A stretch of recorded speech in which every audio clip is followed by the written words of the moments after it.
네, 반갑습니다. 네, 오늘은 반갑습니다. 네, 14번째 소셜 러닝하고 셀프 레귤레이티드 러닝 두 가지를 다룰 텐데, 우선은 이제 소셜 러닝 파트를 먼저 좀 다루고, 셀프 레귤레이티드 러닝 부분들은 간단하게 정리만 하는 것으로 일단 진행을 해보겠습니다. 네, 우선 반갑고요. 일단 전체적인 내용들 하나씩 하나씩 설명하면서 네, 시작하겠습니다. 시작해 주시죠. 네, 안녕하십니까. 저는 14강 소셜러닝을 주제로 요약 및 발표를 맡은 염성현입니다. 먼저 시작하기 전에 용어 정의를 좀 내리고 가면 좋을 것 같은데요. 아무래도 이게 저희가 영문으로 된 걸 번역하다 보니까 포멀 러닝과 소셜 러닝을 이 소셜 러닝이라는 두 가지 개념을 이제 대조하면서 이 설명이 진행이 되는데 포멀 러닝은 저는 형식적 학습, 그리고 소셜 러닝은 사회적 학습이라고 하니까 제가 뭔가 좀 말이 좀 어색하게 느껴지더라고요. 그래서 이 뒷장에서부터는 소셜 학습이라고 그냥 쭉 정의를 하고 넘어가도록 하겠습니다. 네. 먼저 형식적 학습과 소셜 학습의 정의 및 구분을 하고 시작하도록 할 텐데요. 먼저 형식적 학습이란 중앙 조직이 설계하여 제공한 학습 형태를 의미합니다. 저희가 일반적으로, 그러니까 전통적으로 학교에서 배웠던 그런 수업들을 의미한다고 생각하면 될 것 같습니다. 중점은 이제 표준화, 그다음 또 일관적인 교육, 또 대규모로 효과를 얻는 것에 초점을 두고 있고요. 또 학생들의 삶과 큰 관련이 없는, 그러니까 실생활 맥락과 크게 관계없는 지식 전달에 이제 좀 치우쳐 있다라고 이야기할 수 있겠습니다.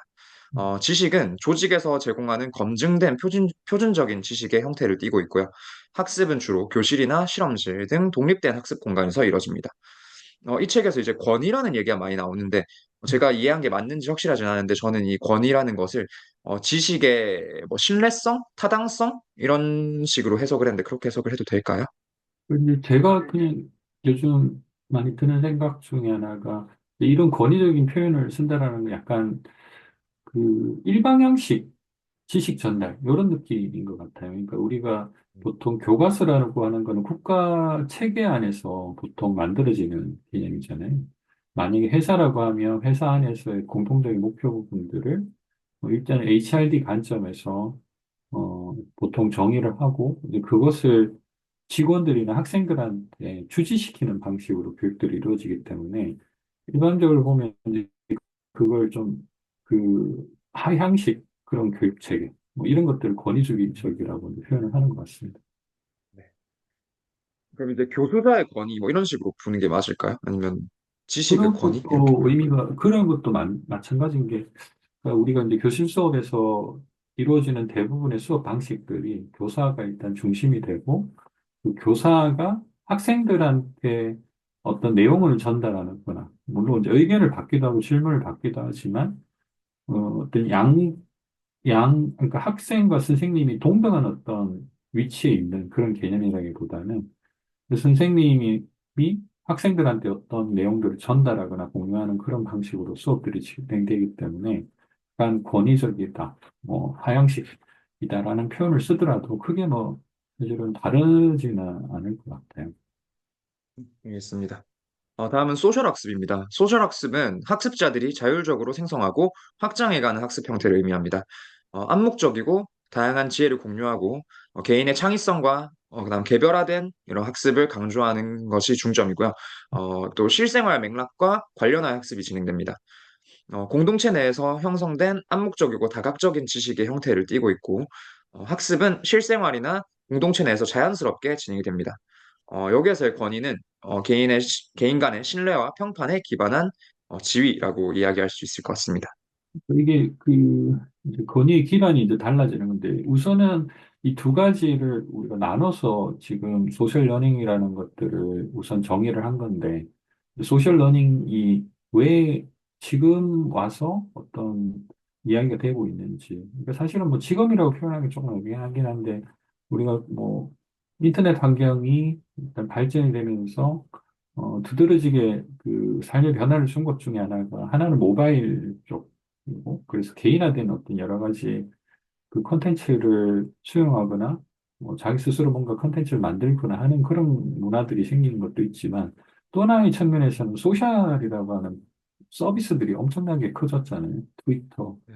페이스북을 중심으로 했고, 옛날에 우리나라도 이제 그런 그 문화들이 한동안 퍼져서 꽤 많은 사용자들이 있었던 적이 있었죠. 근데 어쨌든 이런 그 인터넷 환경, 뭐 이제 학습에 있어서는 분산 환경이라고 이제 보통 이야기하는 그런 환경들이 이 소셜 러닝이 태어난 어떤 배경이 되는 거라고 설명을 하고 있는 것 같고, 이제 그 안에서 벌어지고 있는 여러 가지 학습 형태들을 소셜 학습이라고 여기서 이제 말씀하신 것처럼 사회적 학습, 이제 소셜 학습 이렇게 표현을 하고 있는 것 같고요. 근데 여기서 좀 주목해야 될 부분, 그 단어가 좀 있는 것 같아요. 여기서 암묵적인 지식이라고 그렇게 표현되어 있는 거 있었잖아요. 이 부분은 어떻게 이해를 하셨어요? 저는 이제 그 공동체 내에서 이제 그러니까 굳이 따지면은 그 하나의 조직, 그 교육 조직 안에, 학습 조직 안에서 좀 이제 어떻게 보면 상식처럼 통용화되는, 하지만 아무도 그거를 이거는 꼭 알아야 된다라고 이야기하지 않는 그런 지식을 생각했습니다. 그거는 이제 지금 여기서 이제 두 가지 단어를 같이 하겠는데 암묵적 지식하고 집단적 지혜 이렇게 두 가지로 표현을 했었잖아요.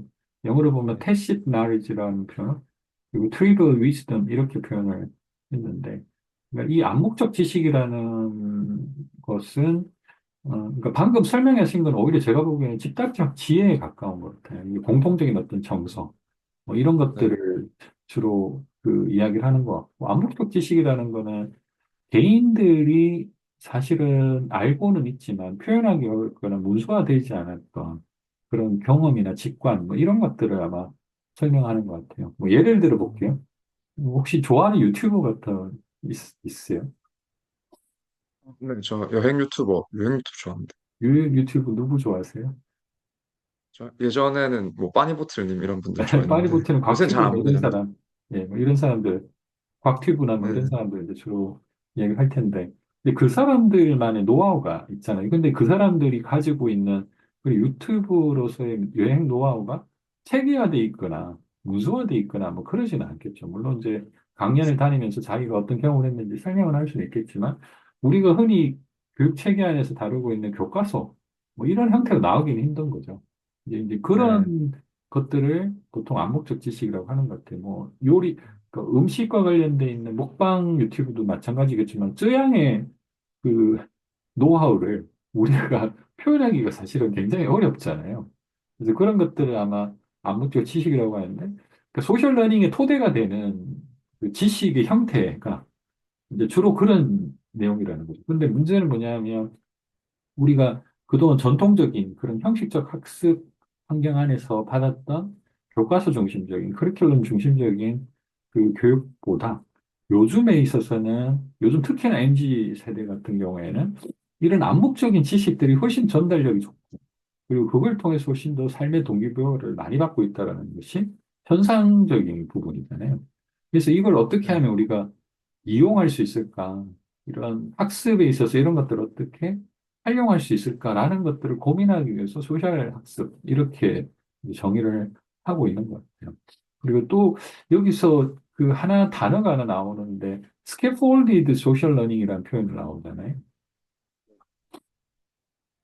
혹시 그 기억나시나요? 그 뒤에도 네, 기억납니다. 뒤에 제가 좀 네, 뒤에 자세하게 나오는데, 풀어놨는데. 그 이야기도 같이 이제 나중에 따로 한번 이야기를 한번 해볼 필요가 있을 것 같아요. 어찌됐든 지금 여기 말씀해 주신 내용은 이제 형식적 학습, 소셜 학습을 구분하고 소셜 학습의 그 어떤 전반적인 그 차이, 이런 것들을 이제 설명하는 데 있어서 이제 필요한 이야기들을 정의를 좀 한 것 같아요. 거기서 이제 아까 말씀드린 것처럼 암묵적 지식, 뭐 집단적 지혜, 그리고 스캐폴드 소셜 러닝 이런 표현을 써가지고 이것이 전통적인 학습과 어떻게 다르다, 이렇게 구분을 해서 설명을 하고 있는 거예요. 뒤로 넘어가서 네. 볼까요? 네.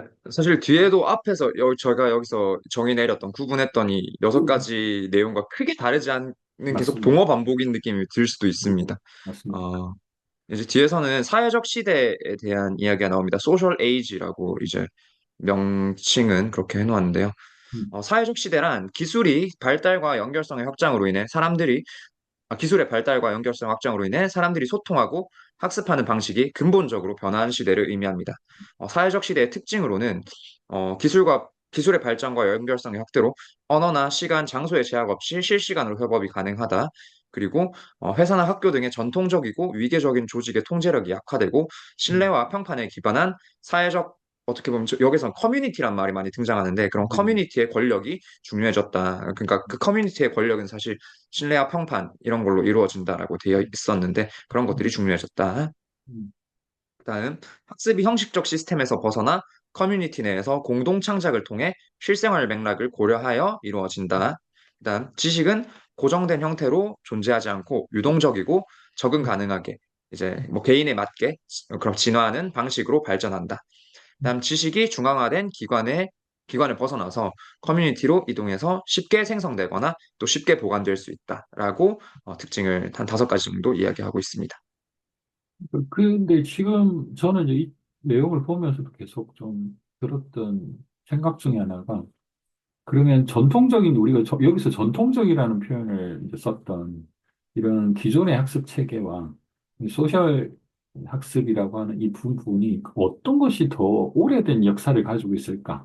오히려 저는 오히려 생각을 한번 해봤거든요. 어떤 게 더 오래된 것 같아요? 소셜 러닝이 더 오래된 것 같습니다. 그죠? 그러니까 네. 이게 이제 전통적인 표현을 쓰는 것이 사실은 정근대적인 관점에서 볼 때는 맞죠. 그러니까 근대적인 관점에서는 맞죠. 근데 우리가 오랜 인류의 역사를 두고 보면 사실은 이 소셜 러닝이 훨씬 더 그, 더 오래된 전통적인 어떤 학습 방식이었다고 보시죠. 예를 들면 뭐 우리나라가 도자기 이제 문화로 지금 굉장히 크게 산업을 이끌었던 시대가 있었는데, 이제 인지전환 이후에 그 도자기 그 봉들을 다 데려갔잖아요. 그러면서 이제 우리나라의 산업 체계 자체가 무너졌다, 뭐 이렇게 표현하시는 경우도 있는데, 예를 들어서 그런 도자기 문화를 전성해주는 그런 어떤 과정들을 하나의 학습이라고 하는 개념으로 본다고 하면, 거기서 이루어지고 있는 모든 학습 방식들은 사실은 소셜 러닝에 가까운 형식으로 진행됐죠. 뭐, 도자기 굽는데, 이걸 어떤 강의실에 모여가지고, 우리가 책을 보면서 강의를 하지는 않았을 거잖아요. 그러니까, 훨씬 더 지금 우리가 이야기하고 있는 사회적 그 학습 형태를 띠고서 이것들이 이루어졌고, 대부분의 아마 학습 형태라고 하는 것들이 그런 식으로 진행이 됐을 거예요. 그래서 오히려 여기서 이야기하는 전통적이라는 표현 자체는 어울리지는 않는 표현 같아요. 그러니까 오히려 현대적인 의미에서 볼 때는 이게 전통적이라고 뭐 할 수는 있겠지만, 이게 우리가 소셜은 어떻게 보면 예전에 우리가 전송되어 왔던 학습 형태를 오히려 새로운 어떤 인터넷이라든지 이런 ICT 환경이 변화되면서 다시 복원되는 과정. 뭐 저는 그렇게 좀 이해가 되더라고요. 이제 그러면서 이 내용을 좀 이제 살펴보면, 그 기술의 변화가 아예 없던 것을 만들어냈다기보다는 그 기술의 변화를 통해서 옛날에 우리가 해왔던 학습의 형식들을 다른 형식으로 복원해냈다. 이렇게 표현을 하는 게 훨씬 더 맞는 표현인 것 같고요. 그러면서 대신 이게 훨씬 더 그 범위가 넓어졌죠. 글로벌로 넓어졌잖아요. 그리고 지역사회를 벗어나서 훨씬 광역의 어떤 범위에서 언어라든지 문화라든지 이런 것들을 초월하는 개념으로 넘어갔다라는 것, 그 의미가 이제 분명히 있는 거죠. 그리고 그 말씀하신 것처럼 이제 동호 반복적이긴 하지만 지역적이고 이제 형식적인 이제 이런 부분에서 벗어나면서 우리가 훨씬 더 맥락적인 그런 개념으로 지금 이런 소셜 러닝을 좀 바라보는 것이 좋을 것 같다라는 생각이 좀 들었어요. 그리고 이제 여기서는 보면 커뮤니티에서 공동 창작 뭐 이런 표현을 이제 말씀을 주셨는데, 우리나라 판소리만 보더라도 이 판소리가 개성되고 이게 계속 유지가 되어 왔던 어떤 하나의 방식 자체가 일종의 공동 창작 형식이었잖아요. 이게 뭐 예를 들면은 어떤 그, 뭐 심청가가 있다. 그러면은 이 판소리의 체계가 누구 한 사람의 창작이 아니었던 거죠. 근데 이게 계속 어떤 전송 과정을 거치면서 지역에서 관객들의 호응을 받으면서 그것들이 계속 보완되고 수정되고 이러면서 사실은 하나의 어떤 틀이 만들어진 거거든요. 그러니까 이미 이제 우리는 그런 형식들을 이제 사회적 학습이라는 형태대로 학습이라는 것이 이미 이루어지고 있었던 그런 상황이고, 뭐 여기서 표현하는 것은 당연히 이제 이게 유동적이고 적응 가능한 형식으로 발전이 되었다라는. 그러니까 오히려 그렇게 보면은 지금 우리가 여기서 전통이라고 이야기하는 교과서 중심적이고 서책 중심적인 그런 이런 방식들이 사실은 기원을 따지고 보면 프러시아 시대 때 이제 산업 인력들을 양성하기 위해서 만든 교육체계거든요. 이게 훨씬 더 부자연스러운 거였죠. 왜냐하면 그 당시에 산업혁명 시대를 맞아서 농업 인구가 줄고 산업 인구가 늘어났잖아요. 근데 이제 이 산업 인구로 농업인들을 전환시키기 위한 교육 체계가 지금 현재 우리가 받고 있는 이런 전통적인 수업 형식이었던 거죠.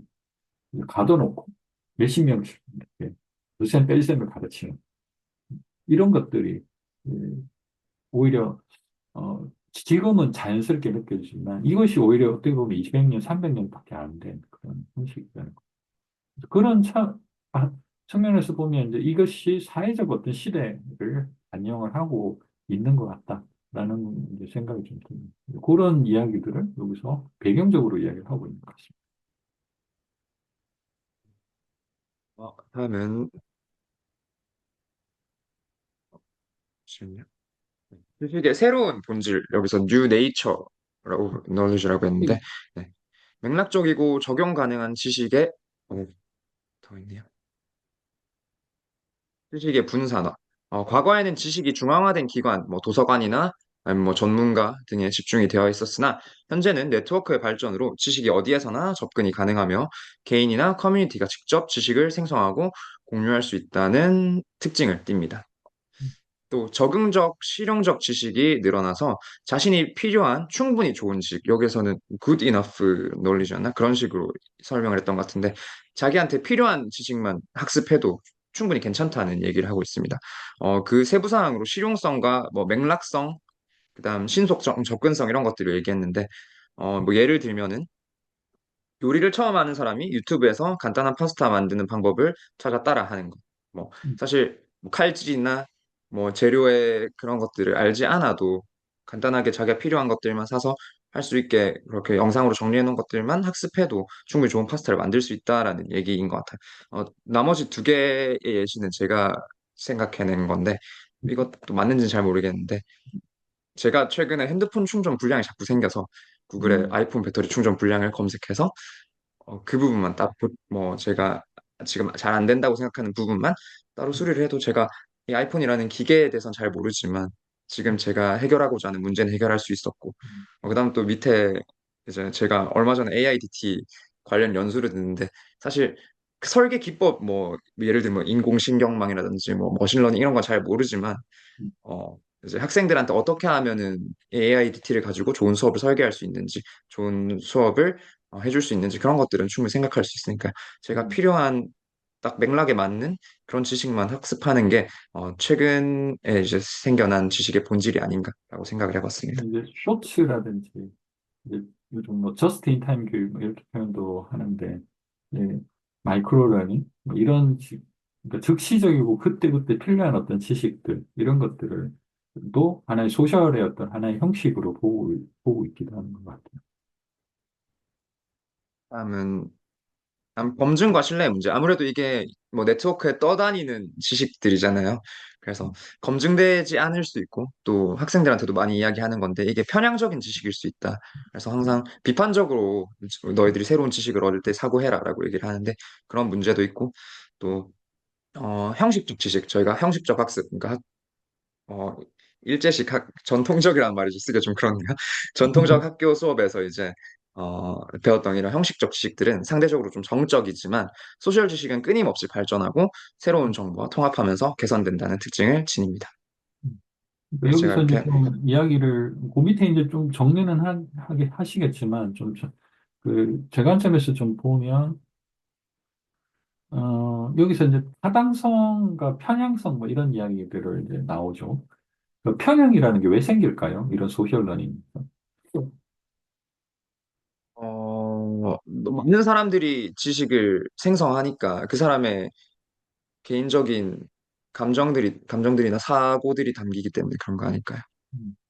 그러니까 이제 이게 체계라는 거는 좀 객관화 시키려고 노력을 했기 때문에 우리가 기존에 이제 전통적인 방식들은 간의 편향들을 자주 제거할 수 있는 여러 가지 장치가 있었던 건데, 이제 만약에 어떤 내가 특별한 목표를 가지고 뭔가를 찾아서 간다라고 했을 때, 이제 자기의 성향에 맞는, 그러니까 자기가 좋아하는 부분 쪽으로 쏠릴 가능성이 충분히 있죠. 그래서 예를 들면은 뭐 아이폰, 뭐 안드로이드, 뭐 삼성폰 이렇게 이제 예를 들어서 나눠서 봤을 때 어떤 것이 더 좋으냐라는 것들은 사실은 유저별로 다 틀리잖아요. 여기 어떤 진실이 들어가 있기는 어렵지만, 근데 자기가 어떤 목적을 가지고 있느냐, 그리고 자기가 어떤 환경에 익숙해져 있냐에 따라서 어떤 것이 좋다, 나쁘다라는 어떤 판단들이 이제 생기죠. 이건 이제 정치 쪽으로 가면 더 아주 훨씬 더 심각하게 이런 현상들이 이루어지고 있는데, 어찌됐든 이런 소셜 러닝이라는 것이 가지고 있는 위험성이 분명히 있다라는 것들을 이야기를 하고 있는 것 같아요. 그러니까 우리가 전통적인 학습이 무조건 나쁘다, 그리고 소셜 러닝이 무조건 좋다, 이런 거라기보다는 소셜 러닝이 갖고 있는 어떤 그 위험성, 뭐 문제점, 이런 것들도 같이 이해를 하면서 이 소셜 러닝을 좀 봐야 된다라는 이야기를 하는 것 같습니다. 저는 그러면 전통적인 학습엔 편향이 없냐라고 하면 전 아닌 것 같습니다. 그렇지 않나요? 당연히 여기서 그렇죠. 북한이 어떻게 보면 편향이 들어간 거잖아요. 그러니까 이게 그 관점 같아. 그러니까 뭐 절대적인 어떤 절대적인 진실, 뭐 진리 이런 건 없잖아요. 어차피. 그러면 어떤 네. 방식이든지 편향이 있는 건데 편향이 적으냐 많으냐 이 차이인 것 같아요. 물론 이제 말씀하신 것처럼 예전에 우리가 국정교과서 문제가 생겼을 때 역사 문제를 바라보는 입장 같은 것들 때문에 굉장히 큰 논란이 있었던 시절이 있었잖아요. 당연히 네. 그것도 이제 편향적인 어떤 문제들인데 그런 것들은 당연히 사회적 논의를 거쳐서 어쨌든 합의하는 과정들이나 적어도 이제 이 안에서 토론의 과정들은 그 안에 있는데 우리가 개인적으로 유튜브를 통해서 학습을 예를 들어서 한다라고 했을 때 편향을 제거할 수 있는 장치 자체가 지금 많지 않다라는 거죠. 근데 그게 이제 여기서 말하는 편향될 수 있는 가능성이 높다, 뭐 이런 뜻으로 이해를 한 것 같습니다.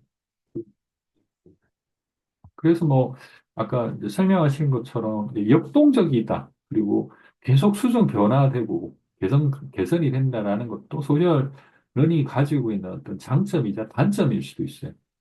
그러니까 이 이야기는 뭐냐면 이제 역동적이다라고 하는 거라든지 개선 가능하다라는 것들은 이제 어떤 면에서 보면은 계속 수정 보완이 되면서 더 나아질 수 있다라는 가능성이 있는 반면에 또 한쪽으로 치우칠 수 있는 그런 가능성도 같이 열려 있는 거거든요.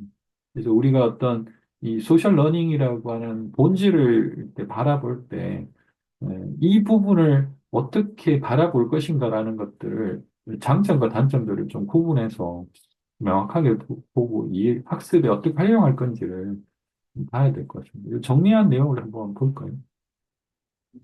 형식적 지식과 소셜 지식, 이걸 새로운 지식이라고 얘기를 많이 하길래 그렇게 네, 구분을 해놨습니다. 네, 먼저 기원은 대학이나 전문가, 연구 등 공식적인 시스템에 의해서 형식적 지식이 생성되고요.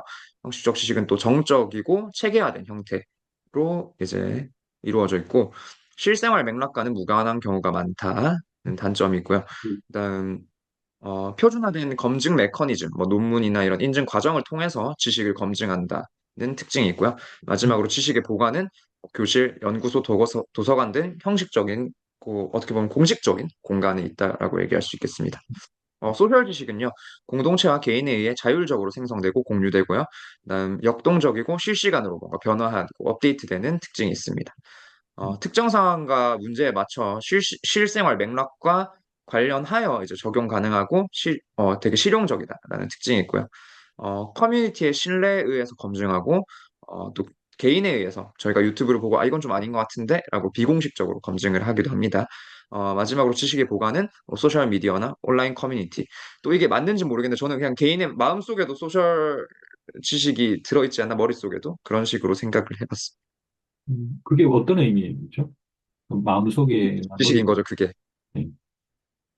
그러니까 이게 나는 아는데 이걸 말로 표현을 못하는 게 그렇게, 위에서 언급했던 그런 암묵적 지식 음, 이런 음, 그래서 그 얘기를 쓸까 말까 하다가 책엔 따로 없어서 쓰진 음, 않았는데 음. 저는 그런 것도 소셜 주식의 특징이 아닌가라는 생각을 해봤습니다. 그렇게 볼 수 있죠. 네. 네. 그래서 이게 머릿속이 아니라 뭔가 마음속에 있다라고 표현을 하고 싶었는데 처음에. 그걸 그 다양하게 표현할 수 있을 것 같은데 이제 혹시 그 롤 아시나요? 어렸을 때 했습니다. 아, 지금은 좀 안 하는데. 저는 아직 해본 적은 없는데 페이커는 알거든요. 그 네네네. 페이커 활약상이 워낙 이제 두드러지니까 이번에도 이번에도 우승하는데 굉장히 큰 역할을 했었잖아요. 근데 네네네. 페이커가 그 10년간 이것을 어떻게 이제 학습을 했을까라는 걸 가끔씩 저는 생각을 해보거든요. 그러니까 왜 이 사람이 이 정도의 위치까지 와서 신의 경지까지 갔다라고 평가를 받잖아요. 그러니까 이 사람이 근데 그 예를 들면은 그 동료들한테 자기 노하우를 전수할 방식이 있을까? 이런 걸 좀 고민을 해보면 이게 쉽지 않죠. 어떤 표현을 한다 한들 이거를 표현을 하기도 힘들지만 표현을 한다 한들 그게 제대로 전달되기는 더 힘들 거거든요. 그러니까 이게 현대적인 의미에서의 지식의 어떤 특징일 수도 있겠다는 생각이 좀 들어요. 그러니까 우리가 이런 경험들, 그러니까 머릿속에 있거나 마음속에 있는 혹은 뭐 손이나 발 여기에 모여 있는 이런 지식들, 경험들 그리고 스킬이라고 표현할까요? 이런 것들을 전수하는 방식. 이제 이런 것도 이제 소셜 러닝, 이제 새로운 어떤 지식의 본질에 가깝다고 보는 거죠. 예전에는 공작을 맹작을 하는 뭐 그런 그 시절에서는 좀 정해져 있는 그런 그 커리큘럼이 있었단 말이죠. 그러니까 조선시대 때 내가 서당에서 배우는 어떤 커리큘럼 체계가 분명히 있었단 말이죠. 뭐 천자문부터 시작해서 뭐 나중에 쭉 진행되는 대학, 중용 뭐 이런 식으로 쭉 진행되는 그런 그 어떤 체계들이 있었는데 지금은 사실은 그런 체계가 학교에서 배우기는 하죠.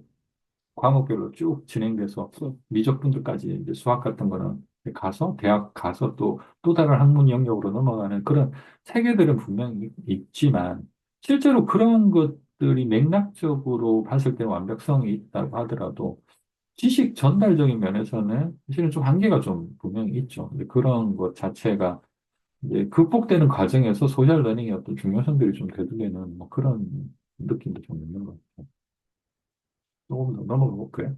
비슷한 내용들이 네. 계속 반복되죠? 뒤쪽으로 네. 보더라도. 네. 저도 이제 과제를 하면서 계속 반복이 돼가지고 어떻게 하면 좀 새로운 내용을 넣을 수 있을까 좀 고민했었는데. 저도 비슷한 생각이 드는데, 어쨌든, 그래서 제가 이제 이 책을 보면서 14장만 다루기에는 좀 짧아 보여서, 제가 이제 네네네. 15장도 같이 했으면 했던 거였는데, 어찌됐든 이제 제가 14장만 하더라도 계속 이야기를 해보면 내용이 작지는 않으니까, 계속 이야기를 해보죠. 네. 이거 좀 원론적인 이야기인데 그러면은 이게 공유할 수 없고 다른 사람한테 알려줄 수 없으면 이걸 지식이라고 얘기할 수 있을까요? 음. 좋은 그 질문이신 것 같아요. 그러니까 제가 이제 그 가지고 있는 지식이라는 것이 만약에 혼자만의 어떤 지식으로만 있고 그게 전성되거나 공유될 수 있는 형태가 아니라고 하면 그걸 지식이라고 할 수 있을까? 근데 이제 생존이라는 개념에서 필요한 지식들은 지식이라고 할 수 있죠. 그러니까 예를 들면 얘가 무인도에서 살아남기 위해서 여러 가지 경험들을 하잖아요. 예를 들면 뭐 예전에 그 캐스트웨이라는 영화에 보면 혼자서 무인도에서 살아남기 위해서 이 사람이 한 번도 해보지 못한 여러 가지 경험들을 거기서 하게 되잖아요. 이제 그 안에서 불 피우는 법이라든지 고기 낚는 법이라든지 예를 들면 그것도 지식이라고 저는 생각을 해요. 근데 이제 그 지식은 공유는 안 되겠죠. 물론 이제 그런 나중에 이제 이런 것 경험을 뭐 책으로 출판하고 뭐 이런 것도 있긴 하겠지만 저는 생존을 위한 어떤 지식들은 개인적으로 가지고 있다 하더라도 지식이 될 수 있다고 생각을 해요. 그러니까 훨씬 더 근원적인 어떤 지식에 해당되는 건데 근데 일반적으로 우리가 이야기하는 지식의 개념으로 보면 그건 굉장히 좀 좁은 의미의 지식에 가깝죠. 대부분 우리가 사회적인 어떤 활동을 통해서 지식과 경험을 나누는 것이 일반적인 사회적 활동이기 때문에 그 범주에서 보면 지식이 훨씬 더좀 넓어져야 된다라고 보는데 어쨌든 혼자만이 가지고 있는 것, 노하우, 보통 이야기하는 것도 좀 지식의 범주에 들어갈 수 있다라고 생각하는 입장. 네, 넘어가도 괜찮을까요? 네, 네. 진행. 형식적 학습과 소셜 학습 간의 관계와 균형에 대해서 이야기해 보겠습니다. 그러니까 여 뒤에선 계속 포머 시스템이라고 나오더라고요. 시스템이라고 표현했는데 형식적 시스템은 조직이 통제할 수 있고 공식적인 절차를 통해 운영됩니다. 또 집단성, 일관성, 그다음 대규모 효과를 달성하는 데 강점이 있고요. 소셜 학습 시스템의 특징은 신뢰 기반으로 지식이 형성되고 전달되고요. 그다음 실생활 맥락과 관련이 있으며 계속해서 변화한다는 특징이 있습니다. 또 집단의 창의성을 증진할 수 있고 혁신하는 데도 강점이 있고요.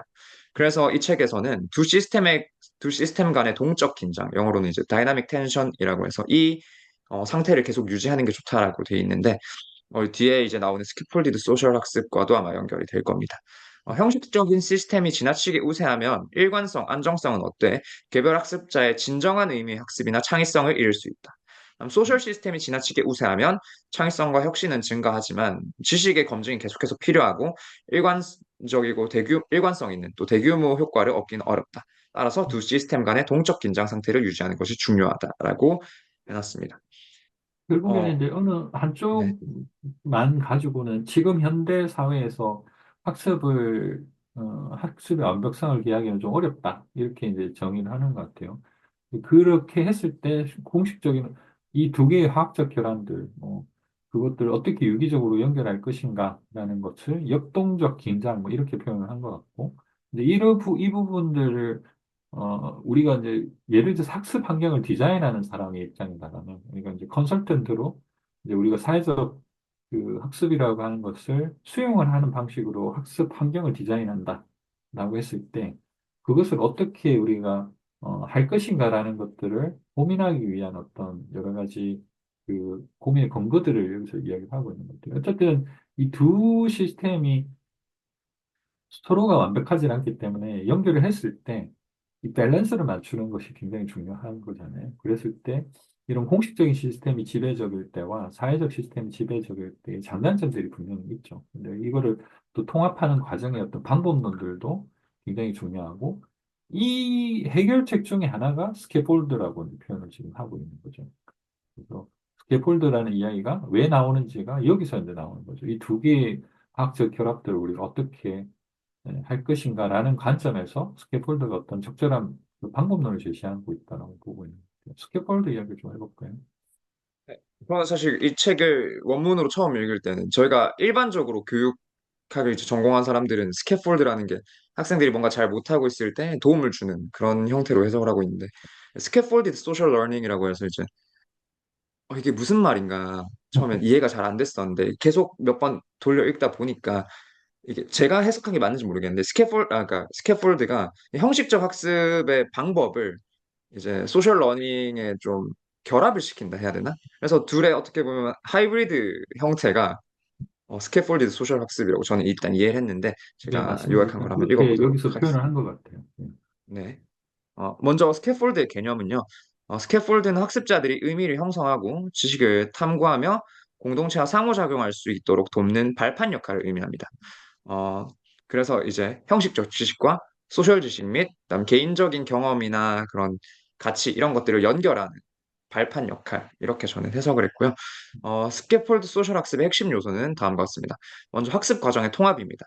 형식적 학습 활동과 소셜 활동의 이런 통합을 통해 학습이 이렇게 통합적으로 설계되고 진행이 되고요. 다음 공동 창작입니다. 학습자들은 자신만의 경험을 공동체에서 공유하며 새로운 지식을 창조하게 되고요. 또 마지막으로 학습 경험의 구조화입니다. 활동은 미리 설계된 러닝 오더에 따라 단계적으로 진행됩니다. 예를 들면 미리 제시된 학습지를 읽고 이건 미리 제시된 학습지는 앞에서 이야기했던 형식적 지식을 의미할 거고요. 공동체 내에서 토론하기. 이걸 가지고 토론하는 과정은 아마 소셜 학습이 될 것 같습니다. 이건 이제 책에 나와 있던 예문이었고요. 그래서 원래 저는 이렇게 스캐폴드가 한번 어떤 의미죠? 원래 그러니까 원래 이제 원래 공사장에서 스캐폴드는 활용하는 어디서 쓰는 말이죠? 그 비계 비계라고 보통 저도 이제 우리가. 공사장에서 일해봤는데, 저희는 족장이를 불렀던 것 같은데. 아, 이래 보셨어요? 예, 제가 조선소에서 일을 했던 경험이 아, 있어가지고. 그렇다면 다 아시겠네. 어쨌든 이게 그 스캐폴드라고 누가 부르더라고. 건축할 때 보통 안전장치 같은 것들 작업할 수 있게끔 만들어 놓은 가 설치 뭐 이런 그 영역을 스캐폴더로 보통 얘기를 하잖아요. 실제로 공사장에서 이걸 스캐폴더라고 하나요? 비계라고 하나요? 뭐라고 하나요? 저희는 근데 촌이 시골 쪽이어가지고 저희만의 용어가 있었는데 저희는 이제 발이를 딛는 공간이라서 족장이라 불렀는데 뭐 빨판 족장. 뭐 이렇게 부르는 사람도 있었고 그 어, 높으신 분이 이제 뭐 사장님 정도 되는 분이었는데 네, 팀장님 사장님은 아니고 그 밑에 분이었는데 네. 스캐폴드라고 얘기를 하시더라고요. 처음에 그게 뭔가 싶었는데 그걸 대학 가가지고 공부하는데 스캐폴디드 러닝 하면서 비계 얘기가 나오는데 그때 교수님이 사진으로 보여주시고 그랬는데 저거 그때 배웠던 아, 그래, 누군가가 그때 저걸 스캐폴드라 얘기했어. 딱 이게 딱 기억이 났었거든요. 네. 그 그래서 스캐폴드가 신기했던 보통 기억이 있어요. 비고츠키 이야기할 때 항상 나오는 근접 발달 이론 보통 이야기를 할 때 나오는 개념이잖아요.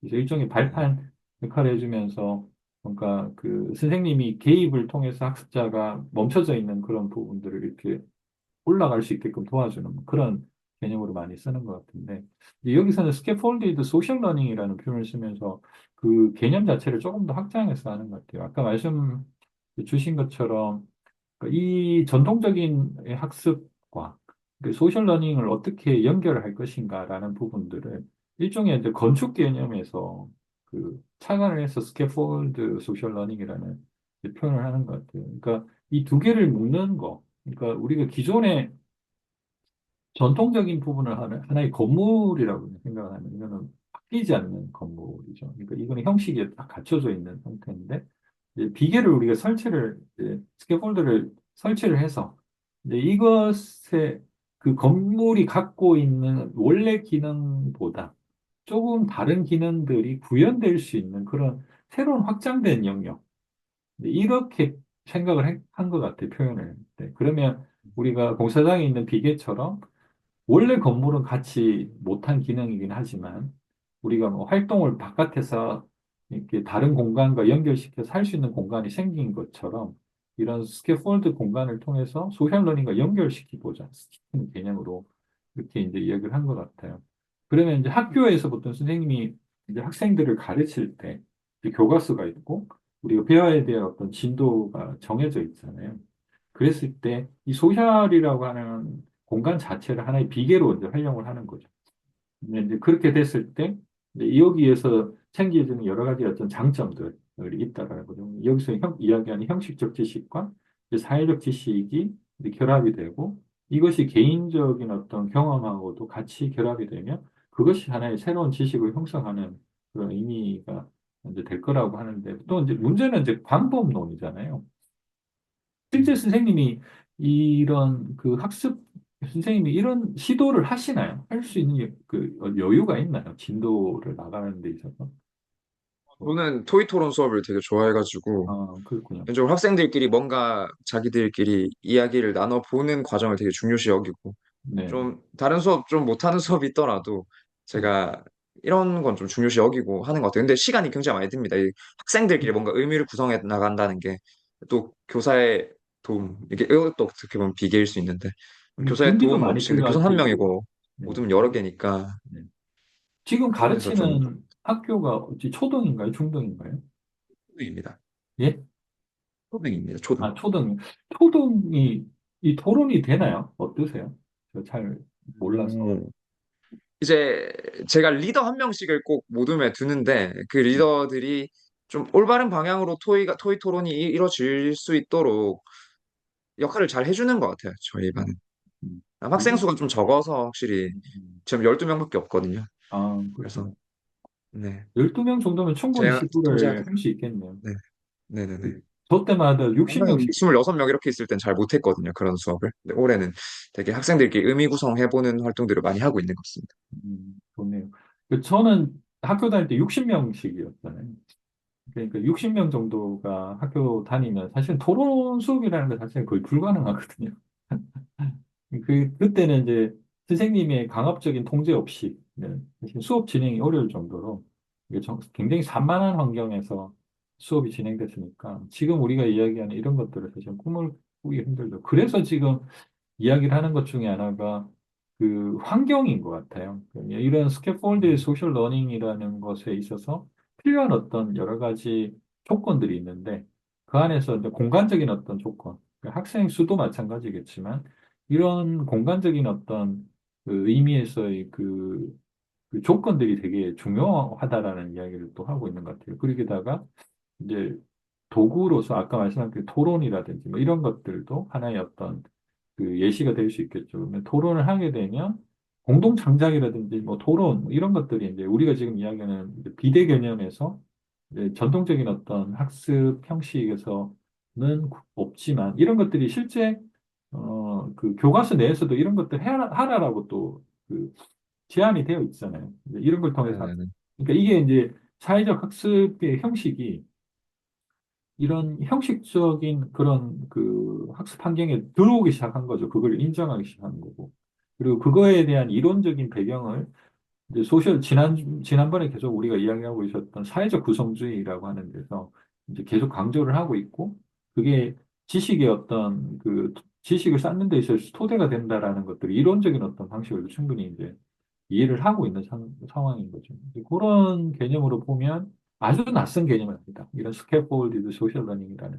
근데 여기서 이야기하는 것을 무슨 이거보다 훨씬 더 넓은 영역에서 그 이야기를 하고 있는 것 같긴 해요. 그래서 뭐 실제로 여기에서는 뭐 평가에 대한 이야기도 나오고 여러 가지 방식에 대한 이야기들이 지금 나오고 있잖아요. 좀 뒤로 가면서 좀 더 볼까요?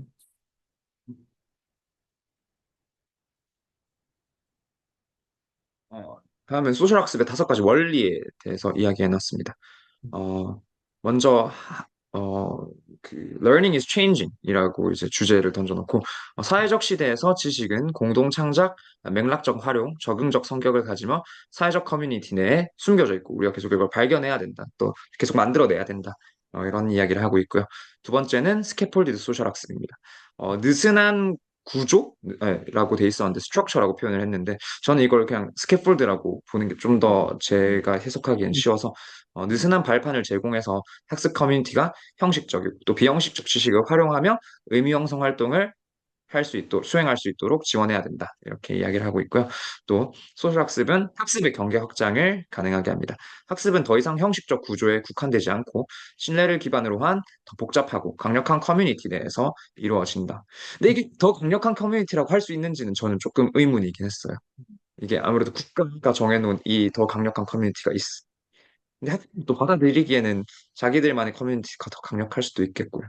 이게 이제 이 부분이 조금. 공공에서 이루어지는 이런 공교육뿐만 아니라 네, 지금 직업 교육이라든지 뭐 이런 것까지 확대를 하면 이런 이 의미가 좀 더 의미가 좀 와닿을 음, 것 같아요. 그러니까 우리가 지금 공교육에 대한 이야기보다는 이 책을 쓴 그 환경이 군대 조직이잖아요.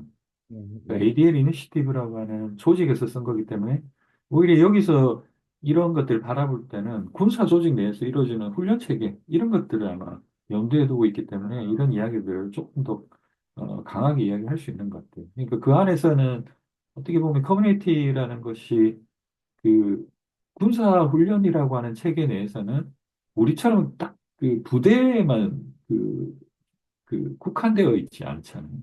그래서 굉장히 네네네. 파견이라든지 이런 것들도 많고, 그리고 그 안에 있는 다양한 어떤 소셜 그 환경 속에서 이루어지는 것으로 보기 때문에 이런 이야기를 하고 있는 거죠. 다음은 스토리와 학습입니다. 학습자는 개별적, 집단적으로 이야기를 생성하며 이러한 이야기, 저는 경험이라고 이걸 좀 생각했는데 조직 전체가 배울 수 있는 통찰을 제공한다라고 했습니다. 또 마지막으로 소셜 학습의 역할입니다. 소셜 학습은 이게 단순한 하나의 학습으로 이제 학습으로만 칩으로 한다 해야 되나? 그렇게만 생각을 하면 안 되고 이제 더 큰 사회적 변화 전략의 일부로 생각을 해야 되고 이러한 변화는 집단의 다른 모든 부분에 영향을 미칠 수 있다라고 이야기하고 있습니다. 여기서 우리가 이제 뒤에도 쭉 나오긴 하겠지만, 여기서 좀 집중을 좀 해야 될 부분, 앞에는 이제 우리가 계속 이야기했던 내용인데, 처음으로 스토리라는 말이 나와요. 네네네. 이 스토리라는 것이 어떻게 보면 학습을 하는 데 있어서 최근 그 교육학에서 굉장히 많이 다루고 있는 내용이더라고요. 혹시 이 내용을 좀 들어보신 적 있으신가요? 스토리텔링이라든지 스토리라든지. 스토리텔링이요? 네. 잘 못 들어본 것 같습니다. 그러니까 기억은 잘 안 나네요. 들어는 봤겠지만. 내공학에서 주로 이 이야기를 많이 하고 있거든요. 요즘 무슨 내공학이라는 학이요? 뇌공학, 뇌공. 아, 네네네. 뉴로사이언스 네. 쪽에서 요즘 교육적으로 어쨌든 당연히 접근이 될 거잖아요. 근데 그랬을 때 그 보통 이제 어, 마인드? 브레인, 에듀케이션 이걸 묶어서 MBE라고 보통 표현을 하더라고요. 여기서 이제 다루고 있는 여러 가지 그 주제 중에 하나가 최근 들어서는 스토리텔링 부분 많아요. 왜냐하면 사람들이 기억을 할 때 하나하나 단어라든지 하나의 장면을 기억은 보통 하는 게 아니라 맥락을 가지고 있는 스토리로 보통 이해를 한다는 거. 그러니까 사람이 어떤 기억을 자극하는 데 있어서 예를 들어서 영어를 우리 영어 단어를 하나 외운다라고 했을 때 영어 단어, 그러니까 발음, 뜻 뭐 이렇게 외우는 것이 아니라 사람들은 그 안에 이야기를 집어넣는다는 거죠. 그래서 그 이야기를 통해서 그 단어들을 추출해내는 방식으로 기억하는 것이 훨씬 더 자연스럽다라는 거죠. 그러니까 내공학적 입장에서는 이미 이제 그게 굉장히 정설화되어 있나 봐요. 그래서 인류의 어떤 대부분의 학습의 어떤 방식들이 스토리텔링으로 되어 있다라는 거죠. 그러니까 그래서 우리가 보통 이야기하는 단군 신화, 뭐 성경에 나오는 여러 가지 신화라든지 막 우화라든지 뭐 이런 것 전설이라든지 이런 것들이 그 안에 어떤 의미를 담고 있고 그 안에 전송돼야 될 지식과 경험들이 있는 건데 그것을 전송하기 위한 방식이 전통적으로 스토리텔링을 많이 썼다라는 거죠. 근데 그게 왜 가장 효과적이냐라는 것을 이제 최근에 내공학을 연구하면서 그것들이 이제 밝혀진 거죠. 사실로. 그러면서 이제 이야기라는 것을 통해서 학습을 시키는 것이 그냥 어떤 사실이라든지 어떤 단어라든지 장면을 전달하는 것보다 훨씬 더 효과적이다라는 걸 이제 증명해낸 거죠. 그래서 최근 들어서는 그런 부분에 관련된 논문들이 많이 나오고 있더라고요. 내공학 관련돼서. 근데 이제 그걸 떠나서 지금 이제 여기서 이야기하는 이제 스토리도 이제 우리가 전통적인 어떤 관점에서 신화라든지 우화라든지 이런 것들을 개념을 이야기를 했을 때 스토리가 기본이 되는 것처럼 학습도 그래야 된다. 학습도 그래야지 효과가 높아진다. 이런 뜻으로 아마 이야기를 하고 있는 것 같습니다. 조금 더 넘어가 볼까요? 다음은 그래서 네, 소셜 학습의 다섯 가지 원리 중에 이제 스토리라고 하는 부분이 들어가 있어서 그 부분을 조금 더 제가 이야기, 저도 이거 글을 읽으면서 저 스토리라는 게 참 이해가 좀 잘 안 됐던 것 네. 같아요. 네. 어, 최근 들어서 이런 이야기들이 조금씩 나오고 있는 것 같아요. 저도 이제 뭐 이러닝이라든지 테크 쪽, IT 기술 쪽으로 주로 일을 하는 사람이다 보니까 이제 이런 어떤 흐름에 대해서는 조금 둔감했었는데 이제 최근에 이제 내공학이라든지 이런 부분에서 일어나고 있는 여러 가지 것들을 좀 살펴보면서 최근의 추세로 이것이 강조되고 있는 걸 보면 좀 궁금했어요. 왜 이런 이야기가 나오고 있나. 근데 실제로 그것이 과학적으로 좀 증명이 된 게 보통 유로사이언스 관점에서는 기억을 하는 것을 우리가 컴퓨터에 있는 메모리에 어떤 그 데이터를 저장하는 방식하고 완전히 다르다라는 걸 알게 됐다는 거죠. 오히려 음, 기억을 예를 들어서 우리가 어떤 부분을 기억을 한다고 하면 특정 뉴런 쪽에 있는 뭐 데이터를 가지고 오는 그런 것이 아니라 그러니까 뉴런 시냅스들이 연결돼 있는 이 어떤 흐름 자체가 기억이라고 그렇게 정의를 하는 거더라고요. 그래서 내가 뭔가를 추출해낸다. 그러면 특정 부위에 있는 뉴런과 시냅스가 연결이 쭉 되면서 그 자체, 연결 자체가 하나의 기억으로 소환되는 그런 개념이라고 보더라고요. 근데 기억도 어떤 학습의 하나의 어떤 부분이라고 예를 들어서 생각을 한다면 그것을 어떻게 효과적으로 뉴런과 시냅스를 자극해서 활성화시킬 것인가 라는 것이 학습으로 연결되는 거죠. 그랬을 때 가장 활성화가 되는 그러니까 보통 사람들이 자극을 가장 많이 받는 방식들이 이야기라는 거죠. 그러니까 스토리가 있으면 그 스토리를 기억하는 그 안에서 뉴런과 시냅스가 활성화되는 것들을 확인을 한 거죠.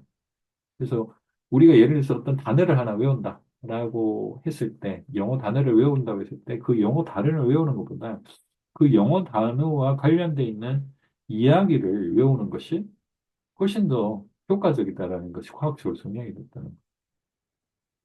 제가 근데 궁금하다. 제가 좀 이해가 안 됐던 게 이게 왜 소셜 학습의 원리인지 그게 좀 이해가 잘 안 됐던 것 같아요. 저도 그렇게 그러니까, 처음에 해석을 하다가 네네. 그래서 이제 나중에 제가 이 이야기를 경험으로 해석했던 게 공동체 내에서의 경험들이 나중에 그 조직 내에서 지식을 형성하고 이해하는 데 도움이 된다. 이런 식으로 그래서 해석을 했었던 건데 처음에 제가 해석을 했던 그 스토리가 지금 교수님이 말했던 스토리랑 의미가 오히려 더 맞는 것 같거든요. 네.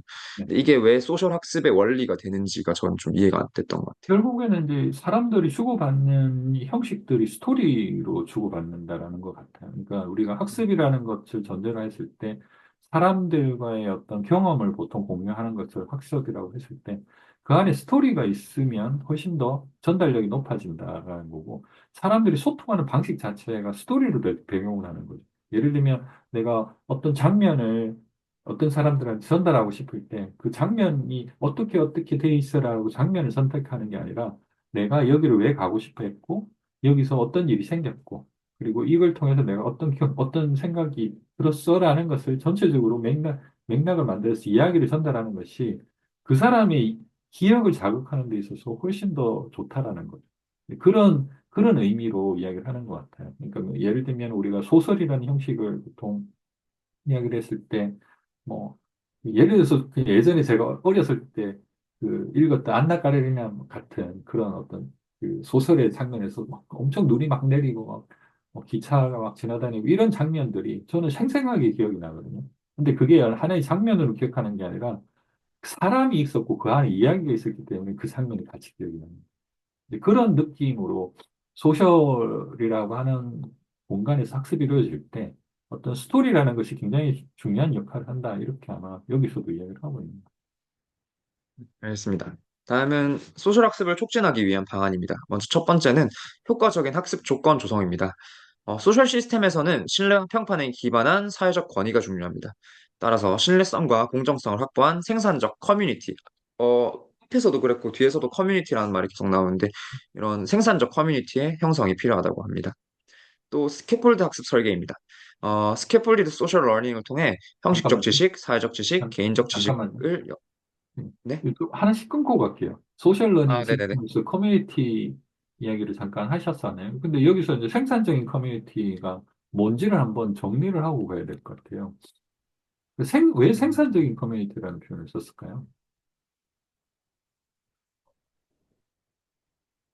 이제 아무래도 이 커뮤니티라는 공간이 새로운 지식이 형성되는 음. 공간이잖아요, 계속해서.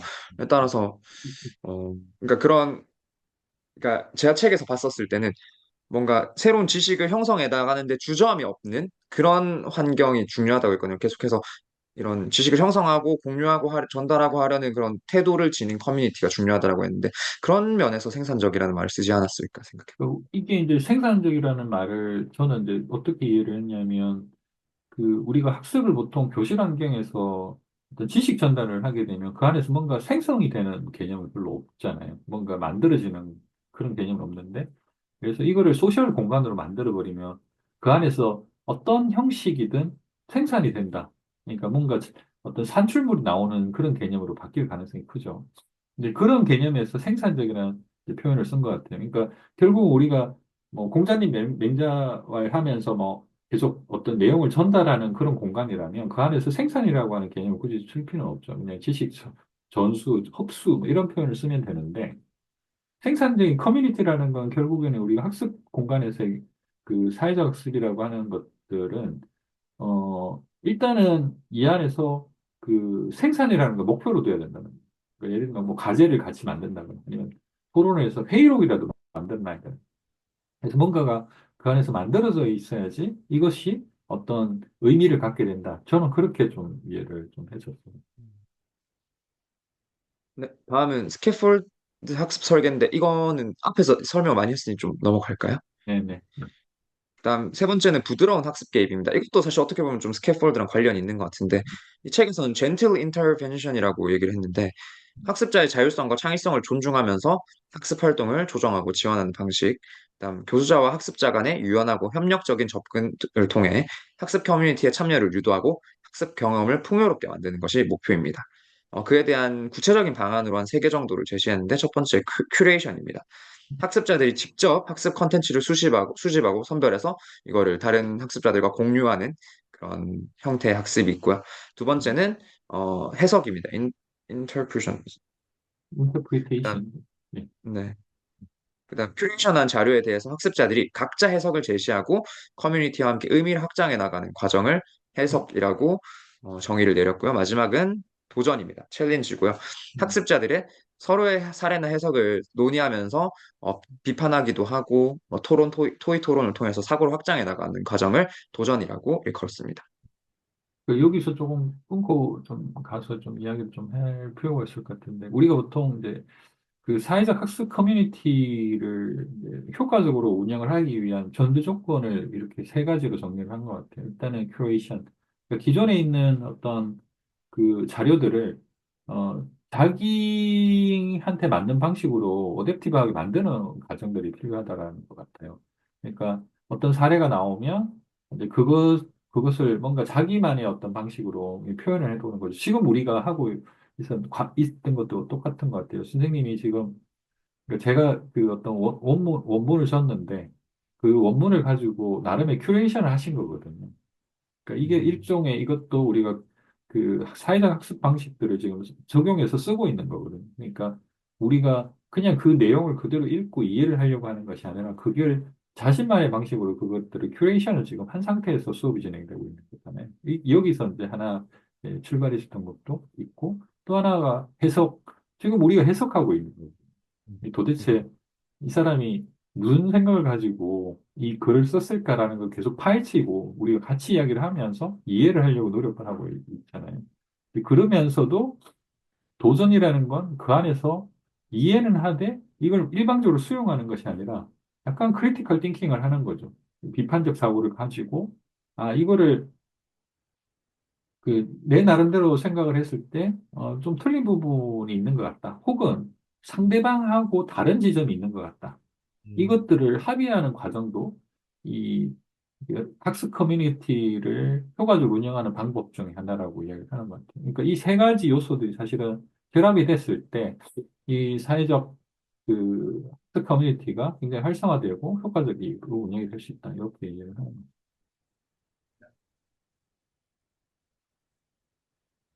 이제 평가 다음은 학습 측정 평가 부분으로 측정, 네? 예, 평가 측정 부분으로 가보죠. 네. 학습 효과를 측정하기 위해 자기평가, 관찰평가, 형석평가를 삼각 측량 방식으로 활용해야 한다. 기술을 활용해 참여도와 같은 정략적 데이터를 수집하되 학습 성과에 직접적으로 연결될 수 있는 유용한 지표를 선정해야 한다. 라고 이야기하고 있습니다. 여기서 그 좋을까요? 삼각 네. 측량이 뭐죠? 이제 평가를 좀 다각적으로 해야 된다는 이야기인 것 같습니다. 자기 그러니까 평가도 하고 예, 관찰 평가는 이제 교사의 그런 관찰이 되겠죠. 형성 네. 평가는 이제 교사가 학습 목표를 달성하기 위해 이런 것들을 알아야 되라고 이제 공식적으로 만들어 놓은 평가를 의미하는 것 같고 이런 것들이 다각적으로 평가를 해야 이제 그런 소셜 학습을 좀 촉진할 수 있지 않나라는 보통 생각을 이제 했어요. 이런 평가, 저도 이제 이런 걸 토론 수업을 예를 들어서 한다고 한번 생각을 해보고, 이제 토론 수업을 누가 잘했냐라는 것들을 선생님이 일반적으로 관찰을 해서, 아, 이 친구 잘하네. 이렇게 표현을 할 수도, 평가를 할 수도 있겠지만, 이 안에는 이제 세 가지 요소가 같이 들어가 있는 게 제일 좋다라고 보는 것 같아요. 첫 번째는 자기평가. 그러니까 자기가 잘했냐, 못했냐라는 걸 보는 것 같고, 또 하나는 커뮤니티 자체, 그러니까 다른 학습 동료들이 자기를 평가해 주는 것도 같이 이제 중요하다고 보는 것 같아요. 그러니까 이런 상호평가들이 이제 이루어지게 되면 그 안에서 약간 긴장감도 유지가 되지만 어쨌든 객관적인 어떤 평가들이 이루어질 가능성이 크죠. 그 안에서 또 하나의 객관적인 결과, 예를 들면 아까 이야기했던 대로 어떤 그 실제적인 그 산출물이 나온다라는 거죠. 프로덕티브한 그 뭔가가 나오면 그걸 가지고 다시 평가를 하는. 그래서 예를 들어서 뭐 A 그룹, B 그룹, C 그룹이 똑같은 커뮤니티 활동을 해서 뭔가를 만들어냈는데 어느 쪽이 더 좋은가라는 것들을 선생님 입장에서 판단한다. 이 세 가지를 묶어서 그러면 평가를 하면 좀 더 객관적인 어떤 이런 사회적 학습 환경에서의 평가가 이루어질 수 있다. 그렇게 이제 평가 방식에 대한 의견을 주는 것 같습니다. 여기서 그럼 이 관찰 평가가 observation이었던 것 같은데 그러면 그러니까 동료들의 관찰이라고 보는 게 좀 더 적합할까요? 그러겠죠. 네네. 또래 알겠습니다. 평가라고 뭐 그렇게 되겠죠. 네, 다음은 실제로 학습 공간 설계와 네. 아니, 질문 드리고 또래라는 표현을 많이 쓰죠. 또 학교에서. 네, 저희는 또래 평가라는 말을 좀 많이 쓰긴 하죠. 예, 저도 그 말이 처음에 들었을 때 되게 생소했는데 되게 정겨운 말이더라고요. 또래 평가 이렇게 하는. 그래서 그게 일종의 그 상호작용을 하는 데 있어서 되게 중요한 말이더라고요. 모든 또래 뭐 이런 표현들 많이 쓰시잖아요. 누가 만들었는지 참, 뭐. 예쁜 말을 쓰고 있구나 이런 생각을 했었어요. 너무 익숙해가지고 그런 생각도 못했는데. 아니, 저는 그 옛날 세대니까 옛날 세대 네. 때는 그런 말을 쓴 적이 없거든요. 음, 그래서 저는 한참 뒤에 그 말을, 그런 말들이 쓰이고 있다는 걸 나중에 알게 된 거예요. 그래서 모든 교육 뭐 이런 표현도 하고, 그리고 또래 평가 뭐 이런 또래라는 말을 막 그때 쓰길래, 야, 이런 표현 너무 예쁘다. 이런 생각을 하면서 그 말을 제가 기억을 하고 있었거든요. 그러면은 학습 공간 설계와 커뮤니티 구축으로 넘어가겠습니다. 네. 학습 공간과 커뮤니티의 차이점이 되게 미묘하게 있었는데요. 먼저 학습 공간은 사람들이 모이고 상호작용할 수 있는 물리적 또는 디지털 장소를 의미합니다. 커뮤니티는 그 안에서 이루어지는 사람들 간의 어, 그런 하나하나의 좀 작은 관계나 상호작용을 의미한다고 책에선 정의를 해놓았고요. 다음 학습 공간의 유형으로 5가지를 제시했습니다. 먼저 대화 공간입니다. 대화 공간은 즉흥적이고 짧은 상호작용이 이루어지는 장소를 의미합니다. 협업 공간은 공동 작업과 아이디어 공유를 위한 장소를 의미하고요. 다음 인프라 공간은 형식적 지식과 형식적 학습 활동을 위한 공간을 의미합니다. 다음 비판 공간은 기존 프로세스에 대한 불만을 공유하거나 개선점을 논의하는 장소로 말할 수 있고요. 마지막으로 평가 공간은 성과와 학습을 평가하는 공식적인 장소로 설명할 수 있을 것 같습니다. 요거를 조금 구체적으로 한번 생각해 볼까요? 그러니까 네, 이제 학습 공간이라는 거, 여기서 이제 디지털 환경을 이야기를 하는 거죠. 공간이라는 게 뭐 교실 네, 환경 뭐 이런 거보다는. 그러면은 대화 공간 아까 이야기하셨던 것들은 이제 디스커션 포럼 같은 것들, 그러니까 토론방 같은 걸 만들어서 그 안에서 학습자들이 의견을 주고받을 수 있도록 해주는 그런 뭐 채팅방이 될 수도 있고 게시판 네. 같은 게 이제 될 수도 있을 것 같아요. 그리고 협업 공간이라고 하면은 이제 실제로 그 어떤 프로젝트가 실제로 만들어지는 과정들이 쭉 어떤 보여지는 뭐 그 안에 일어나고 있는 여러 가지 커뮤니케이션도 있지만 그 안에 실질적인 작업들이 올라오면서 거기서 다시 업데이트되고 보완되고 뭐 이런 것들이 관리될 수 있는 그런 공간 뭐 이런 거를 이야기하는 거예요. 뭐 예를 들면 위키 같은 그런 것들을 상상을 하면 되지 않을까 싶어요. 위키가 좀 그런 것. 저는 딱 패들릿을 생각했거든요. 아, 패들릿이나 캔바 패들릿도 같은. 그런 게 네, 있죠. 네. 네, 패들릿을 제가 많이 써보진 않았어요. 근데 이제 워낙 많이 쓰신다고 그래가지고 저도 슬쩍 한번 본 네. 적이 있는데, 정말 패들릿이, 많이 씁니다. 그래서. 예, 많이 쓰시더라고요. 네. 그리고 또 뭐 어떤 거 쓰시나요? 학교에서 패들릿 말고? 퀴즐릿도 같이 퀴즈가 쓰시나요? 혹시 패들릿? 퀴즐렛이요? 예, 퀴즐렛이 되게 편하잖아요. 사실 네네. 요새 진짜 좋아졌던 게 그냥 제가 뭐 수업했던 PPT나 아니면 PDF 자료들을 올리면 알아서 셀프로 퀴즈를 만들어 주니까. 그렇죠, 그렇죠. 그런데 걔네들이, 그러니까 그렇게 AI가 만들어주는 퀴즈들이 지금 시중에 사실 뭐 교사 커뮤니티 안에 너무나도 많은 평가 자료가 있으니까 걔네들이 이길 수 있나라고 생각하면 잘 모르겠어요. 그러니까 그러니까 음, 인간들이 만들어 놓은 자료들은 아직까지 퀴즐렛도 그렇고 음. 그런 AI들이 생성해주는 문제들의 퀄리티가 아직은 선생님들이 만든 자료를 못 따라가는 것 같습니다. 제가 느끼기에. 당연하겠죠.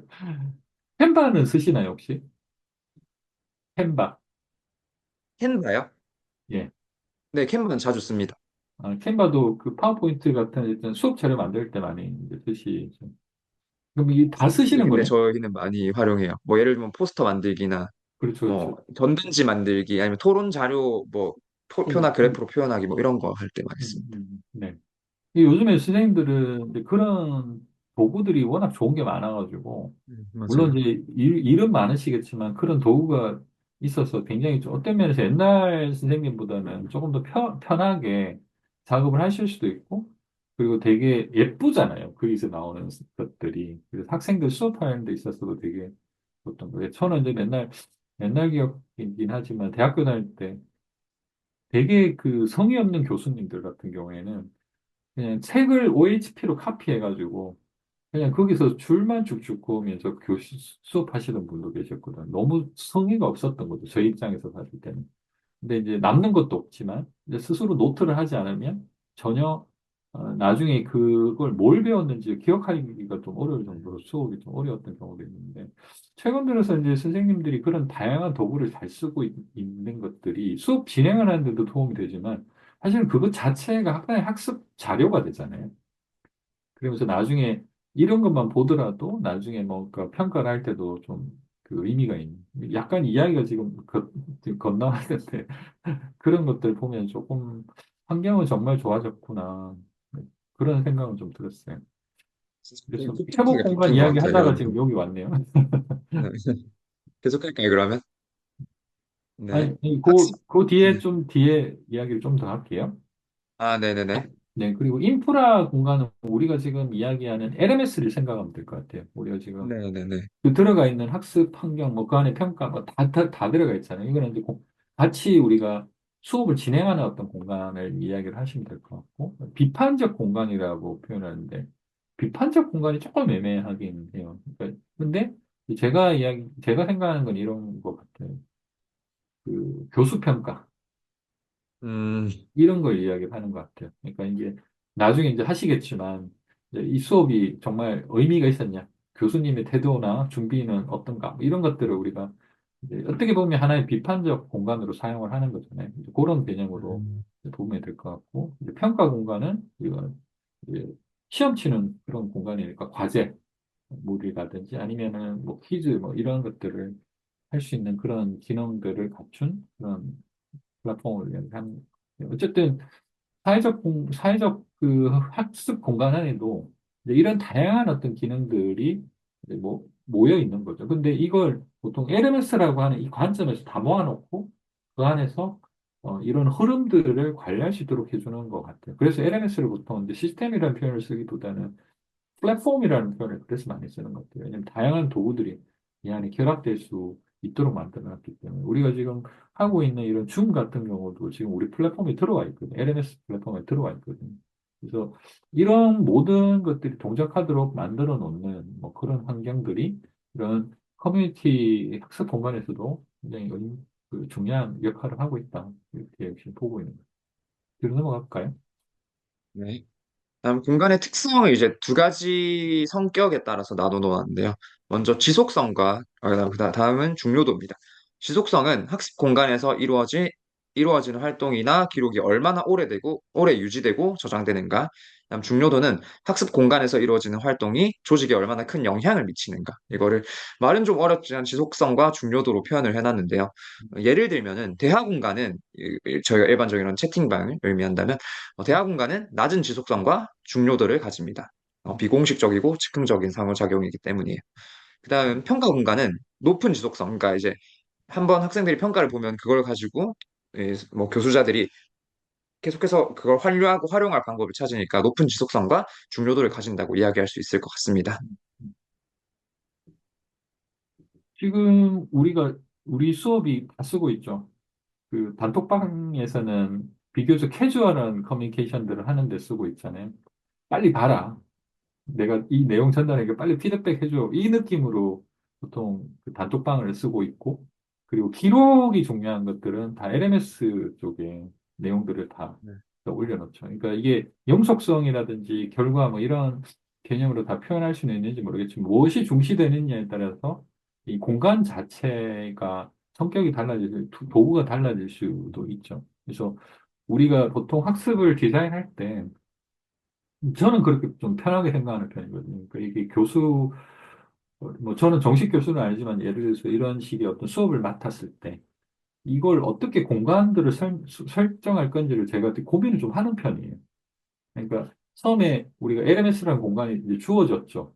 근데 그 주어진 공간만 그럼 활용하는 것이 이제 최선이냐 이 관점에서 출발을 해보는 거죠. 그래서 제가 이제 카톡 창을 열어서 카톡 안에서도 커뮤니케이션을 따로 하듯이 우리가 공간이라고 하는 개념들을 이런 소셜이라고 하는 공간에서 넓혀보면 다양한 도구들이 있는 거죠. 그러면 이걸 어떻게 활용하느냐라는 거. 그러니까 말씀 주신 것처럼 카톡을 계속 앞으로 보진 않겠죠. 우리가 수업이 끝나는 드라마, 이거는 거의 의미가 없을 거예요. 그렇지만 우리가 LMS라고 하는 공간에서 우리가 평가를 하고 자료를 올리고 뭐 이런 것들은 하나의 기록이고 아카이빙 공간이기 때문에 이거는 아마 뭐 시스템에 문제가 없는 한 계속 남아 있을 거예요. 어딘가에. 그러면 이 인간 누군가가 이걸 재활용을 한다거나 제가 만약에 다음에 또 수업을 비슷하게 한다면 다시 재구성을 하는 데 있어서 중요한 이제 재료가 되기도 하겠죠. 이런 개념으로 이제 보면은 좋을 것 같다는 생각이 듭니다. 그래서 공간이라는 건 디지털 공간에서 하나의 어떤 개념을 그냥 도구라고 생각해도 되지 않을까. 저는 그렇게 이해를 하고 있습니다. 넘어가 볼까요? 네, 다음은 커뮤니티가 이제, 그러니까 커뮤니티가 좀 지향해야 할 방향 이런 것들에 대해서 이야기를 해놨습니다. 첫 번째는 커뮤니티의 의미 구성 주체가 되어야 합니다. 커뮤니티의 역할은 정보에서 거짓 정보 판별, 가치 독출 등을 통해서 개별 학습자의 의미를 구성하는 것입니다. 따라서 커뮤니티의 다양성을 확대하여 다양한 세계관과 경험 이런 것들을 바탕으로 더 이제 의미 형성이 더 나은 방향으로 이렇게 다 가능하도록 해야 합니다. 음, 두 번째는 참여 메커니즘입니다. 제가 앞에서도 한번 얘기를 했었는데 음, 참여의 방식이나 이런 질보다는 활발한 참여 유도가 커뮤니티 우선적인 중점이 되어야 한다라고 이야기하고 있습니다. 세 번째는 제가 이 부분이 조금 해석이 잘 안 됐었는데 개인적으로는 이제 ritual and choreography라고 이제 영어로는 되어 있었는데 choreography가 사실 안무 영상 저희가 볼 때 코리오그래피를 많이 보는데 그러니까 안무처럼 안무라고 보통 이야기를 하는 거죠. 네. 네네네 그러니까 춤에 뭔가 그런 단계들이 있듯이 그러니까 이 학습에도 어떤 단계가 있어야 된다. 그런 단계들을 의미하는 용어로 이제 비유적 표현으로 쓴 것 같더라고요. 그래서 이제 새로운 참여자에 대한 환영 의뢰, 뭐 졸업 의뢰, 아니면 참여하는 그런 의뢰들을 이제 그런 단계들을 구조적으로 세심하게 조직적으로 설계해야 된다라는 이야기를 하고 싶을 것 같습니다. 여기서 이제 그래서 잠깐 그 말씀을 주셨으니까 제가 그냥 저는 이거를 보면서 어떻게 해석을 했었냐면 처음에 우리가 오리엔테이션 하잖아요. 네, 그러니까 저는 그게 하나의 의식이라고 생각을 했어요.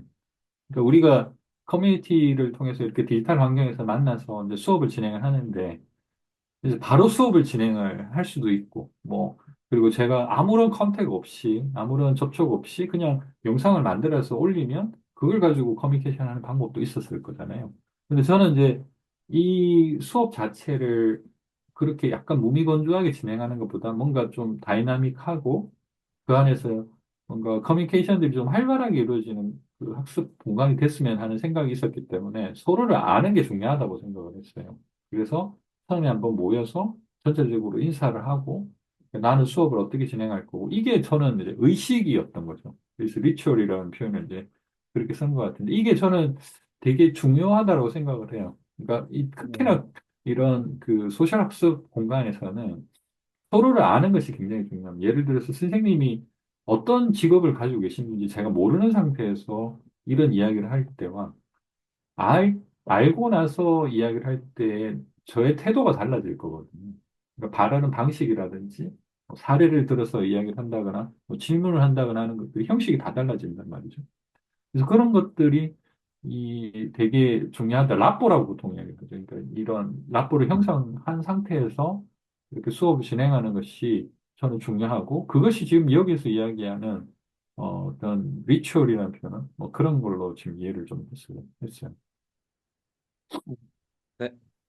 다음은 히든 커뮤니티, 숨겨진 커뮤니티에 대한 인정입니다. 이제 공식적인 학습 커뮤니티 이외에도 보이지 않는 커뮤니티가 분명 존재하고, 이들은 조직의 뭔가 비효율적인, 공식적 커뮤니티형과 비효율적인 그런 부분을 보완하는 데 기여할 수 있습니다.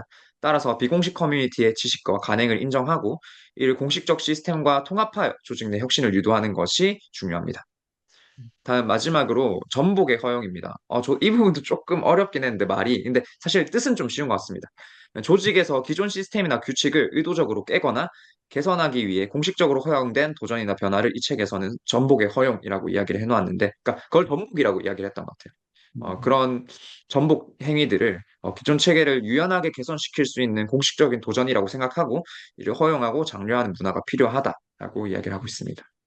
그 지금 이제 숨겨진 커뮤니티 그리고 뭐 허용된 전복 뭐 이렇게 이제 표현을 했는데 숨겨진 커뮤니티 우리 단톡방 뭐 지금 하고 있는 걸 생각을 그냥 하면 될 것 같아요. 학교에서는 공식적으로 이거를 뭐 하고 있는지는 전혀 모를 거잖아요. 우리끼리 모여서 그냥 그 안에서 커뮤니케이션 하고 있으니까. 그러니까 이런 것조차도 하나의 장치로서 소셜 러닝 안에서는 굉장히 중요한 역할을 할 수 있다라는 거죠. 그리고 이것 자체를 이 구성원들이 인정을 하는 것도 의미 있는 거다라고 이야기를 하는 것 같고. 이제 전복이라는 것은 이제 예를 들어서 이 교과 자체에서 원래 의도했던 것들이 있을 거예요. 그러니까 이 교과를 누군가가 설계를 했을 거 아니에요. 그래서 저 같은 그런 그 필드에서 있는 사람들을 이제 영입을 해서 수업을 했으면 좋겠다라고 이제 생각을 하셨던 분들이 계실 거예요. 그러면 이제 그분들이 생각할 때 저한테 전달했을 때는 이런 거였거든요. 영상을 만들어서 그러니까 온라인 방식으로 수업을 진행하시면 됩니다라는 아주 단순한 메시지를 저한테 줬어요. 근데 저는 이제 거기서부터 이제 고민을 하기 시작한 건데, 저는 지금 우리가 하고 있는 이 수업 방식도 되게 파격적이라고 생각을 하거든요. 이게 뭐 동의를 하실지 안 할지는 모르겠지만, 다른 데서 적겠습니다. 이런 방식으로 수업을 하고 계신지는 잘 모르겠어요. 근데 이제 저는 이 방식이 일종의 그 전복이라고 생각을 했던 것 같아요. 왜냐하면 이거 자체가 여러 가지 의미 있는 그런 수업 방식이기도 하지만, 기록으로서도 의미가 있고, 그리고 참여도를 높이는 데 있어도 효과적이다라고 이제 나름대로 생각을 한 거죠. 더 중요한 거는 이제 저같이 이렇게 현업에 있는 사람들이 그 어떤 그 수업을 준비하는 데 있어서 좀 제약점이 좀 있어요. 그러니까 잘 정리되어 있는 커리큘럼 매뉴얼이 있지 않기 때문에 어떻게 하면 제가 가지고 있는 지식과 경험들을 잘 전달할 수 있을까라는 걸 고민했을 때도 이 방식이 가장 저한테는 또 적합하게 됐거든요. 네, 그런 측면에서 저는 일종의 이제 전복들 한 거죠. 한 번도 시도해보지 못한 그런 것들. 근데 수업을 하는 데서 이런 시도를 해보는 건 되게 의미가 있을 것 같아요. 뭐 예전에 그 되게 유명한 그 영화 중에 하나가 기억이 나는데, 갑자기 제가 그 영화 제목이 생겨요. 죽은 시인의 사회? 혹시 기억하시나요? 혹시 아, 아시나요? 네네네. 막, 학생들 막 갑자기 일어나가지고. 네네네. 선생님이 제일 네. 먼저 와서 책을 찢어버리잖아요. 와가지고. 이거 볼 필요 없다. 그래서 막 시를 막 읊어주고, 막 책상 위에 올라가가지고 같이 모여서 막 노래하고, 막 시를 읊고, 이러잖아요. 그게 사실은 저는 굉장히 인상 깊기도 했고, 뭐 예를 들어서 제가 그 현장에 있었으면 영원히 못 지를 것 같거든요. 그 음, 시. 예를 들면 그런 것들이 이제 어떻게 보면 파격적이지만 어떤 수업을 하는 데 있어서 동기부여를 촉진한다거나 하는 데 있어서 굉장히 의미가 있는 접근 방법이다라고 생각을 할 수도 있는 거죠. 근데 이제 이것들이 너무 엔티소셜하면 안 되죠. 체제적이면 안 되죠. 대신 이제 여기서 그래서 허용된 전복이라는 표현을 썼고요. sanctioned subversion이라고 이제 표현을 했던 것도 그런 것 같아요. 그래도 이게 한계는 있어야 되는 거죠. 뭐, 다 허용된 건 아니었으니까. 어찌됐든 그런 측면에서 이런 이야기를 한 것 같은데. 네, 결론으로 가볼까요? 네, 이 책에서 결론으로는 소설 학습은 전통적 조직의 권력 약화를 가져오는 동시에 조직의 창의성과 혁신의 기반으로 역동적으로 진화할 수 있도록 한다. 형식적 학습과 사회적 학습 간의 균형을 유지하며 협력적 학습 모델과 학습 생태계, 그러니까 커뮤니티를 설계하는 것이 오늘날 조직이 직면한 핵심 과제이다. 이를 통해 학습이 단순한 활동이 아닌 조직의 미래를 형성하는 중요한 전략으로 자리 잡을 수 있다라고 이야기하고 있습니다. 그러니까 지금 이 소셜 러닝을 제가 굳이 이제 그 선택했던 이유도 다른 챕터들이 좀 더 있었는데 이거를 한번 봤으면 좋겠다고 생각했던 것도 그 많이 다루지 않는 영역이거든요. 이 부분이 학습 교육학에서도 그다지 막 중요하게 생각하고 있는 건 아니기 때문에 이걸 통해서 뭔가 좀 새로운 어떤 교육 그 방식들을 좀 시도하는 계기가 됐으면 좋겠다라는 좀 생각을 좀 했었고요. 근데 그것이 뭐 그냥 시도를 하라는 것이 아니라 이것도 하나의 어떤 체계를 가지고 있고 그 안에 어떤 평가 방식이라든지 이런 것들도 있기 때문에 이걸 참고하면 뭔가 학습을 디자인하는 선생님들의 입장이라든지 우리 수업 듣고 있는 분들이 일하는 환경에서 좀 의미가 있는 내용이 아닐까라는 좀 생각을 좀 했었어요. 그런 차원에서 잘 준비를 해주셔가지고 잘 정리가 된 것 같습니다. 어쨌든 내용이 되게 어려웠는데 잘 정리가 돼 있어서 수업 진행하는 데 있어서도 굉장히 좀 편했던 것 같아요. 좀 감사드리고요. 감사합니다. 네. 가볍게 그 셀프 레귤레이티드 러닝 부분도 한번 터치만 하고 가는 걸로 할게요. 제가 화면 전환해서 제 자료를 보면서 일단 잠깐만 좀 수업 진행하겠습니다. 여기서 한번 끊고 가려고 할게요. 잠시만요. 네. 혹시 그럼 화장실 좀 잠깐. 네네, 다녀오세요.